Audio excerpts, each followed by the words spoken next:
Hola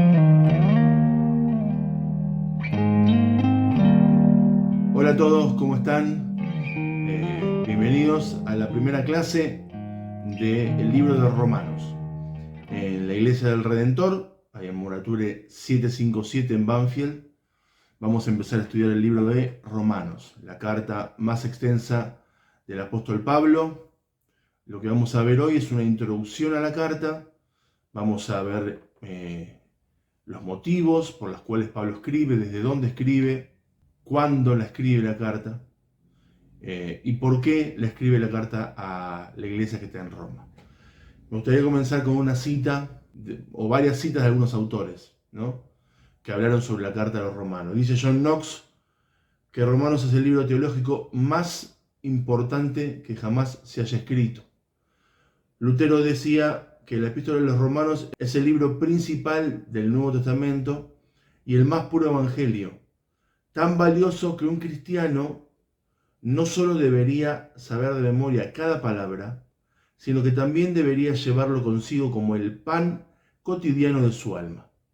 Sin lugar a dudas, cuando uno se pone a estudiar esta epístola, lo que logra es enfrentarse a uno de los documentos más importantes de la producción literaria eclesiástica y por supuesto también humana, ¿no es cierto? ¿Quién es el autor de la carta? Bueno, es claro que el autor es el apóstol Pablo, él mismo lo afirma. Y además se pueden ver en la mayoría de las cartas que escribió Pablo, creo que me animo a decir en todas, Pablo siempre comienza de la misma forma. Pablo, apóstol de Jesucristo, o Pablo, siervo de Jesucristo, o Pablo, esclavo de Jesucristo, a los que están en Galacia, Filipos, Éfeso, en este caso Roma. Era muy común en la antigüedad poner el remitente al principio. Claro, la gente no recibía un sobre con una carta adentro donde venía un remitente que decía quién la escribía. Ellos recibían un papel, a veces en algunos casos con una marca tipo lacrado para cerrar el papel, pero nada más. Por lo tanto, quien recibía la carta o quienes recibían la carta no podían tener conocimiento a priori de quién escribía. Por lo tanto, quien escribe la carta en la antigüedad, en el siglo I, lo primero que hacía es presentarse. Y Pablo hace lo propio. Dice Pablo, apóstol de Jesucristo. Y además del estilo que tiene Pablo para escribir todas las cartas que escribió, desde Romanos hasta Filemón, según el orden bíblico, también se presenta de esta misma forma. Siempre Pablo se presenta de esta forma. Pablo, apóstol de Jesucristo, Pablo, esclavo de Jesucristo, en fin.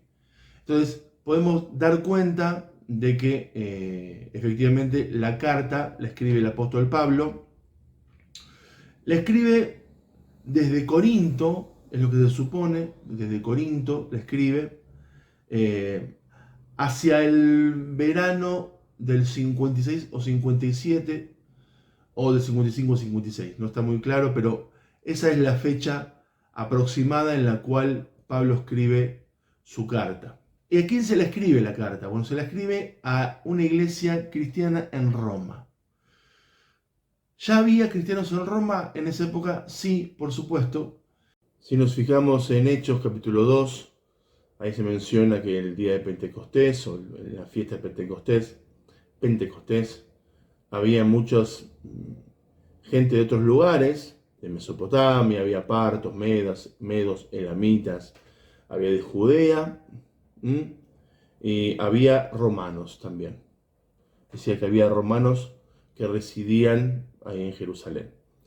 Y tanto judíos como prosélitos. Los prosélitos eran los gentiles que se habían convertido al judaísmo. Es posible que estos prosélitos y estos judíos que vivían en Jerusalén, pero que eran romanos, hayan vuelto a Roma y hayan comenzado una iglesia en Roma, una iglesia cristiana. Por lo tanto, Pablo ya tenía conocimiento de que había una iglesia en Roma, por supuesto, y como lo va a mencionar en el texto, conoce de su fe, conoce quiénes son los romanos, porque su fe se divulga por todo el mundo. Entonces, a ellos les escribe. Es una iglesia, de todos modos, que él no conoce, que no ha visitado todavía, pero que tiene muchos deseos de visitar. De hecho, él comenta que alguna vez quiso ir, pero que le fue impedido ir a Roma. Pero como tiene que ir para España, él dice, tiene un viaje programado, quiero ir para España, quiero ir a ustedes a encontrármelos, a saludaros y que ustedes me encomienden hacia España para seguir predicando, porque ya había agotado todo el sector de lo que es hoy Turquía, toda la parte de Asia, predicando el Evangelio. Incluso allá había predicado en Atenas, donde no tuvo una gran repercusión, sino más bien habló del Dios no conocido, ¿sí? Pero no tuvo fruto en Atenas. Entonces vuelve y decide ir para el occidente. Pablo les escribe, esta iglesia que no los conocía personalmente, pero que sí conocía de su fe, porque era conocida en todo el mundo la fe de los romanos. Dijimos entonces que se escribe desde Corinto, aproximadamente es el año 55-56 o 56-57, en el verano de ese año. Bien, ¿cómo influyó la carta de los romanos, esta carta tan importante, a unos héroes de la fe, ¿no? Los siglos posteriores a los primeros padres de la iglesia? Bueno, como mencionamos recién, Lutero fue una persona que se convirtió leyendo la carta de los romanos. Él era profesor en la Universidad de Wittenberg, tenía que dar la cátedra de romanos, y estudiando la Biblia, estudiando el libro para darlo lo más bíblicamente posible, se topa, ¿sí?, con la doctrina de la salvación por la fe y no por las obras.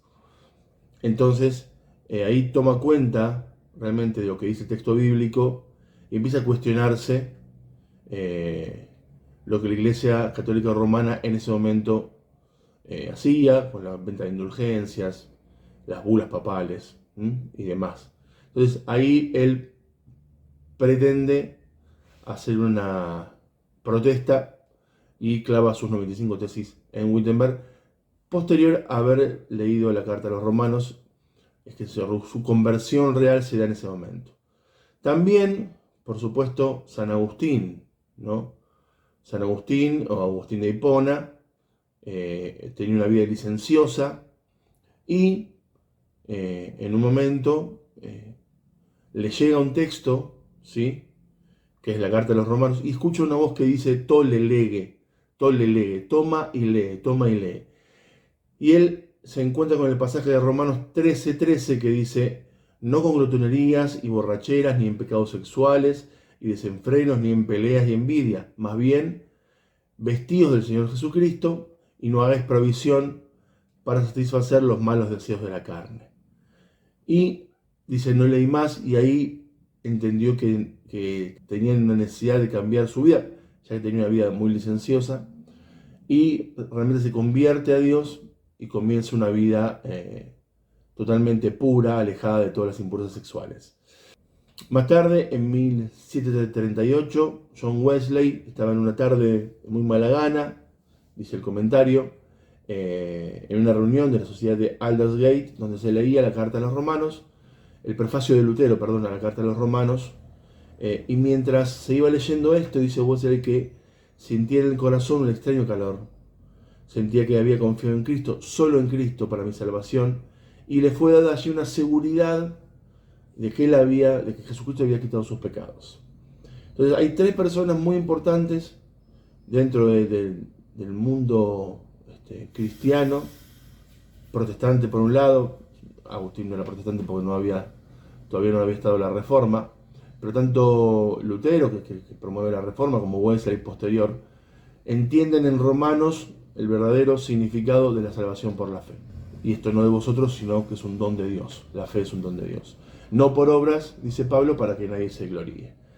Entonces, más o menos esa introducción, para un prefacio, para poder entender dónde estamos parados cuando tomamos esta carta de Romanos y la leemos y tratamos de analizarla. Romanos comienza con una introducción que es la salutación de Pablo, ¿sí?, donde hay como dos momentos. El versículo 1 al 7 está en encabezado, y del 8 al 15 hay acción de gracias y una oración, ¿no? El encabezado justamente era como hablábamos en un principio. Las cartas antiguas se escribían diciendo quién era el que la enviaba, ¿no? Entonces después Pablo se identifica de esta forma: Pablo, siervo de Jesucristo. Es muy significativo entender esta palabra porque en el griego original la palabra siervo es la palabra doulos, que significa literalmente esclavo. Entonces Pablo se identifica como un esclavo de Jesucristo. De manera similar lo va a hacer en Gálatas, en Filipenses, en Tito. Pero el énfasis no está en el estado, digamos, de la bajeza del esclavo, sino en una devoción absoluta y una sumisión total al amo. En este caso el amo es Jesucristo, ¿no? Y Pablo pertenecía a Cristo sin reservas alguna. Mientras los profetas se identificaban como siervos de Dios, Pablo se identifica como siervo de Jesucristo. Pone a Cristo en lugar de Dios, y pone a Cristo en lugar de Dios porque Cristo es Dios. Y él lo tiene muy claro en esto, ¿no es cierto? No es que los quita el lugar de Dios por Cristo, sino que sabe que a través de Cristo se puede llegar a ser hijo de Dios. Por tanto, él, conociendo ya lo que hizo Cristo en la cruz, bueno, pone a Cristo en ese lugar. Los profetas no podían conocer todavía esto. Entonces, está muy bien que eso pase, digamos, tanto en un tiempo como en otro. Dice Romanos 1:1. Pablo, siervo de Jesucristo, llamado a ser apóstol, apartado para el Evangelio de Dios. Y después continúa el 2, que él había prometido antes por sus profetas en las Santas Escrituras. Entonces, Pablo, primero siervo de Jesucristo, llamado a ser apóstol. El llamado de Pablo, ¿sí? ¿Quién lo llama a Pablo? El llamado de Pablo es de parte de Dios. Si recordamos en Hechos 9, cuando Jesús se le aparece a Pablo, Pablo relata en 3 oportunidades su conversión en el libro de los Hechos, en Hechos 9, en Hechos 22 y en Hechos 26, y ahí cuenta cómo él fue llevado a la calle llamada derecha y esperó por 3 días. En uno de los relatos, me estoy jugando el botoncito.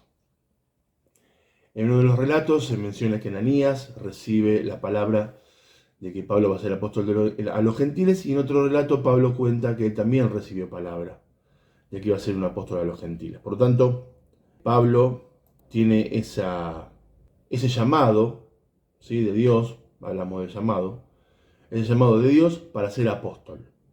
Y es el último de los apóstoles que se puede considerar apóstol de Jesucristo. Recordemos que en Hechos también se menciona que para ser apóstol, Matías fue el que reemplazó a Judas, tenía que ser una persona que había estado con Jesús, que tenía que haber sido discípulo de Jesús y que tenía que haberlo visto a Jesús resucitado. El último que contiene, ¿sí?, estas cualidades es Pablo, porque Cristo se le apareció camino a Damasco. Después el resto, los que venimos después, tendremos una tarea apostólica de plantar iglesias, de predicar la palabra, pero ninguno es apóstol de Jesucristo tal como se lo conoció en el siglo I, ¿cierto? Entonces, bueno, el llamado de Pablo es un llamado por parte de Dios, llamado apóstol. El griego dice directamente llamado apóstol, no llamado a ser apóstol, llamado apóstol. Por lo tanto, ese llamado que tiene, del cual Pablo habla en el versículo 1, es un llamado que directamente Dios le hace a Pablo, ¿no? Y después dice apartado para el Evangelio de Dios. Esta palabra apartado también, cuando usamos la palabra santo, significa lo mismo, ¿no? Apartado. Cuando en Hechos dice que el Espíritu, que separen a Pablo de Bernabé, bueno, es la misma palabra que se utiliza. Santos apartados. ¿Para qué? Dice el versículo 1. Para el Evangelio de Dios. El Evangelio, uno conoce la traducción, es la buena noticia o el buen mensaje, ¿no es cierto? El Evangelio, dice Pablo, el Evangelio de Dios. ¿Por qué Pablo dice el Evangelio de Dios? Porque es un Evangelio que proviene de Dios.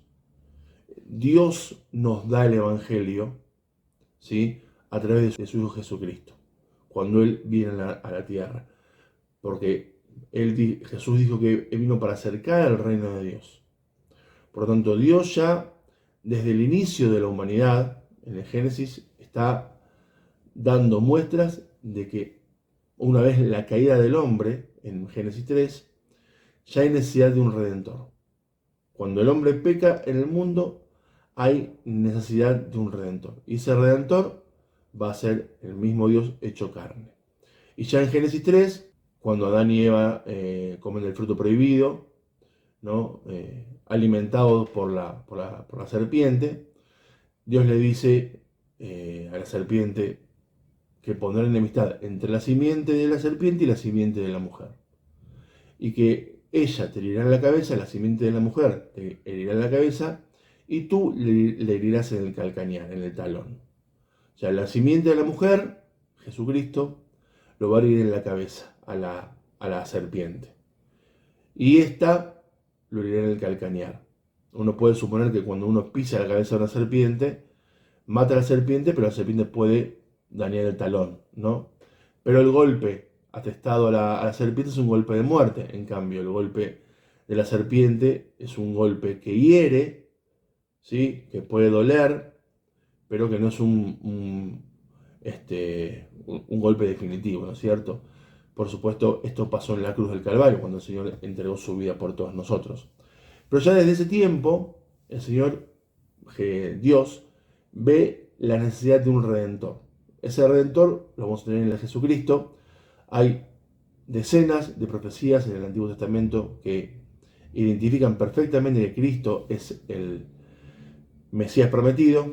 Entonces, Pablo dice que este evangelio que él presenta es el evangelio de Dios, es el evangelio que Dios nos da a través de Jesucristo para poder predicar la palabra y llevar el buen mensaje a todos los que no son creyentes. ¿Cómo sigue el texto bíblico? Dice, el evangelio de Dios que él había prometido antes por sus profetas en las Santas Escrituras. Recordemos que cuando Pablo habla de las Escrituras, habla siempre del Antiguo Testamento. No estaba escrito el Nuevo Testamento en esta época. Por lo tanto, la única escritura que tienen es el Antiguo Testamento. Y sobre todo, la Septuaginta, que era la traducción del Antiguo Testamento al griego que utilizaban la gente de la época de Jesús, ¿no? Del primer siglo.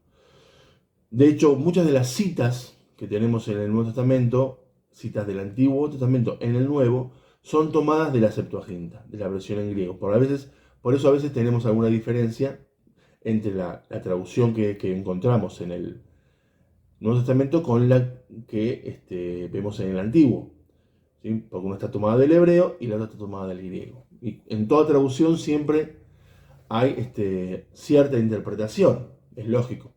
No todas las palabras son lo mismo, ni significan lo mismo en un idioma o en otro. Y hay que tomar decisiones cuando uno traduce un texto. Y esas decisiones, quien las toma, o es fiel a un texto, trata de mantener lo más que se pueda el original. Lo que más se pueda el original, está mejor dicho. Lo que se quiso decir en el original, ¿no? Pero uno aún así tiene que tomar decisiones para decir qué palabra corresponde a cada una de las frases. Entonces, volviendo al tema, dice el texto que en las Santas Escrituras el Evangelio había sido dado por los profetas. Específicamente dice que él había prometido antes por sus profetas en las Santas Escrituras.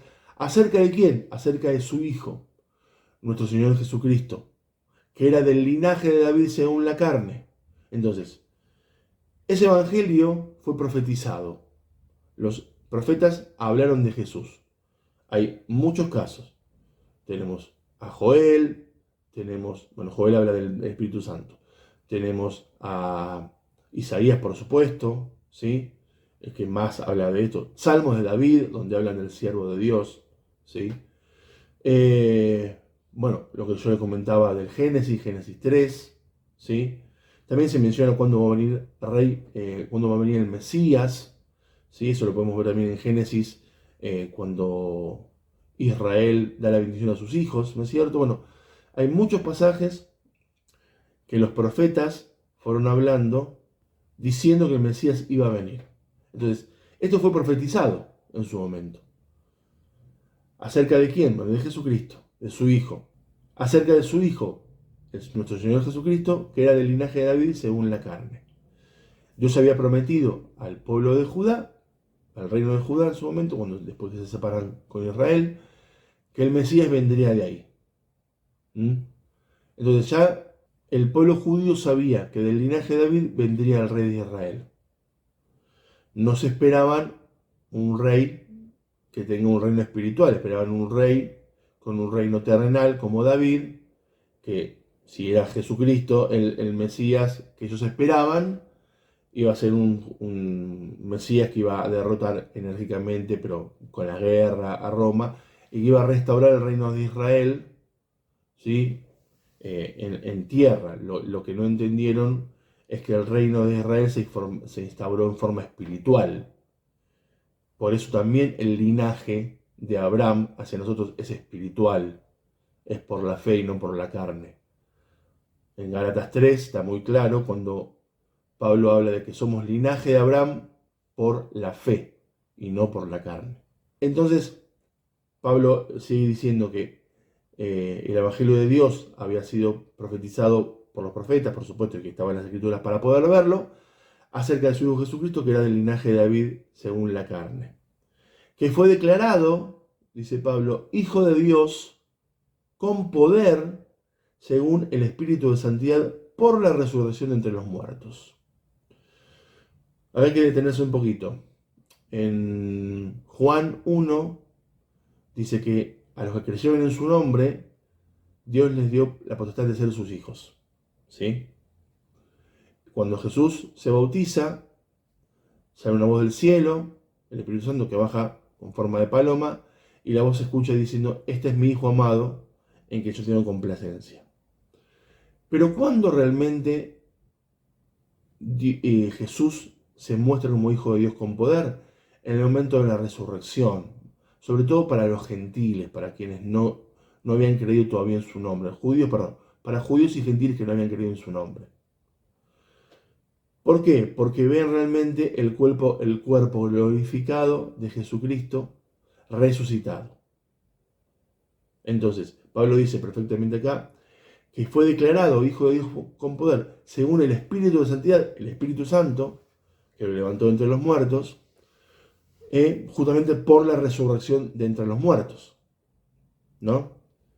Y por quien recibimos, por medio de Jesucristo, la gracia, ese regalo inmerecido, y el apostolado, la misión, la tarea, para la obediencia a la fe en todas las naciones por amor de su nombre. O sea, recibimos la gracia y el apostolado para la obediencia a la fe. No la recibimos para hacer lo que nosotros queremos o para crear una nueva fe, como pudiera haberse creado en los siglos XVIII y XIX, y aparecen grupos sectarios. No. Obediencia a la fe, ¿sí?, del Señor Jesucristo. En todas las naciones por amor de su nombre. Entre los cuales, dice Pablo, estáis también vosotros, ustedes, los romanos, llamados a ser de Jesucristo. Los que están en Roma también son llamados, igual que Pablo, a ser de Jesucristo, a ser esclavos de Jesucristo. Y acá se puede ver un poco la famosa teoría de la predestinación, pero muy levemente, eso daría para otro tema más profundo. Y acá, como diría el doctor César Vidal, estamos dando apenas un vuelo de pájaro.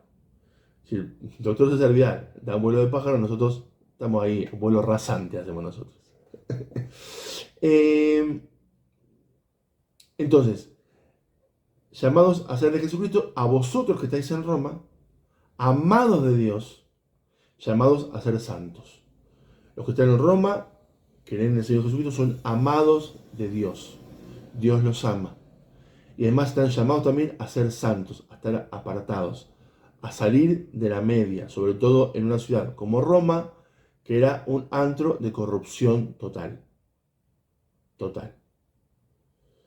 El libertinaje que había, heredado un poco de la cultura griega, las dionisíacas, las bacanales, para los nobles, Y para la gente común también existían estas fiestas, pero con mucha menor medida, pero no había realmente una conciencia de la pureza, ¿no?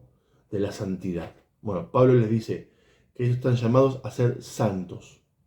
Y por último dice, gracia y paz, que es también una frase muy propia de Pablo, gracia y paz a vosotros, de Dios nuestro Padre y del Señor Jesucristo. Con esto termina él un poco la presentación, ¿no?, que él hace y la salutación. Después viene un poco, a partir del 8 al 15, el texto tiene un título que dice el deseo de Pablo de visitar Roma.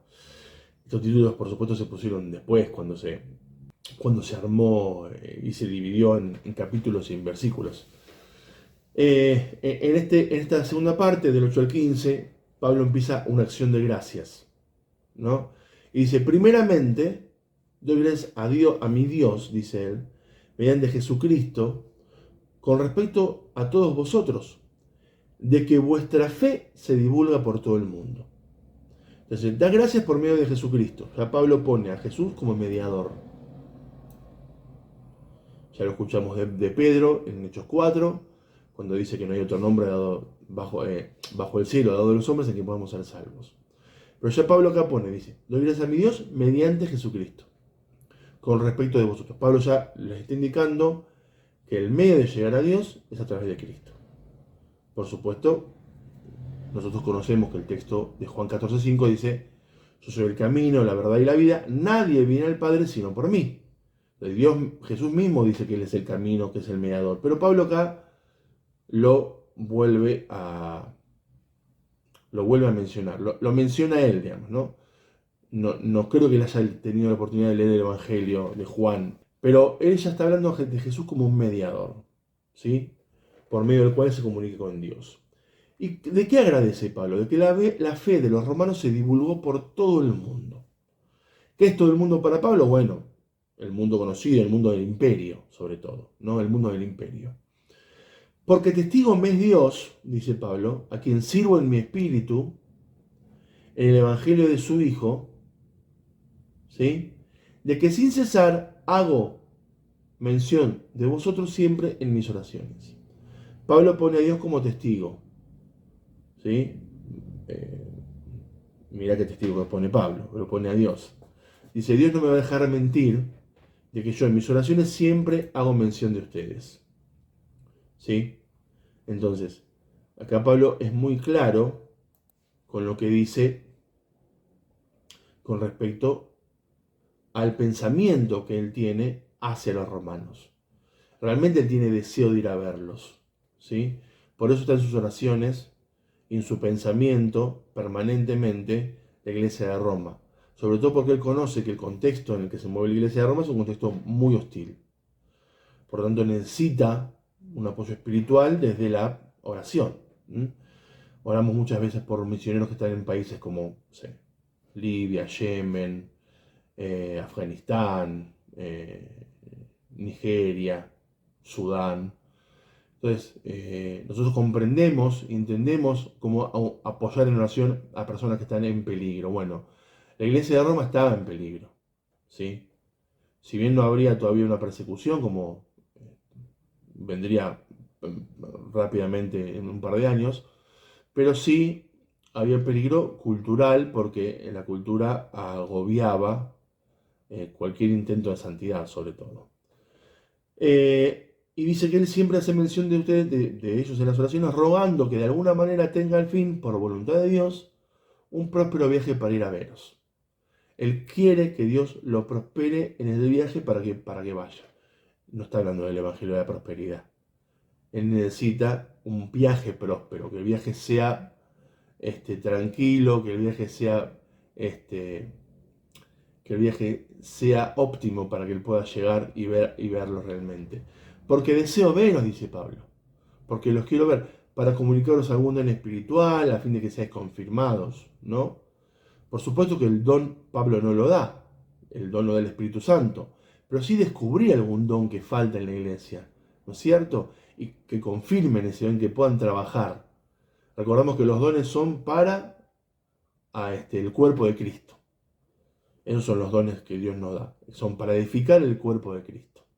Uno puede tener un talento para algo, pero el don es algo que recibimos cuando recibimos al Señor Jesús en nuestro corazón, cuando aceptamos a Cristo, y que es un don, justamente un talento que el Señor nos da para la edificación del cuerpo de Cristo. Entonces, Pablo les dice, quiero ir a verlos para comunicaros algún don espiritual a fin de que sean confirmados. Esto es para que mutuamente, yo a ustedes y ustedes a mí, seamos confortados por la fe que nos es común a vosotros y a mí, la fe en Jesucristo. El versículo 13 dice, pero no quiero, hermanos, que ignoréis que muchas veces me he propuesto ir a vosotros, pero hasta ahora he sido estorbado, para tener también entre vosotros algún fruto, como entre los demás gentiles.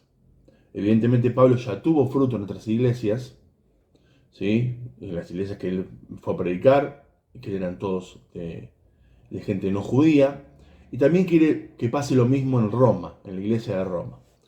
A griegos y a no griegos, a sabios y a no sabios, soy deudor.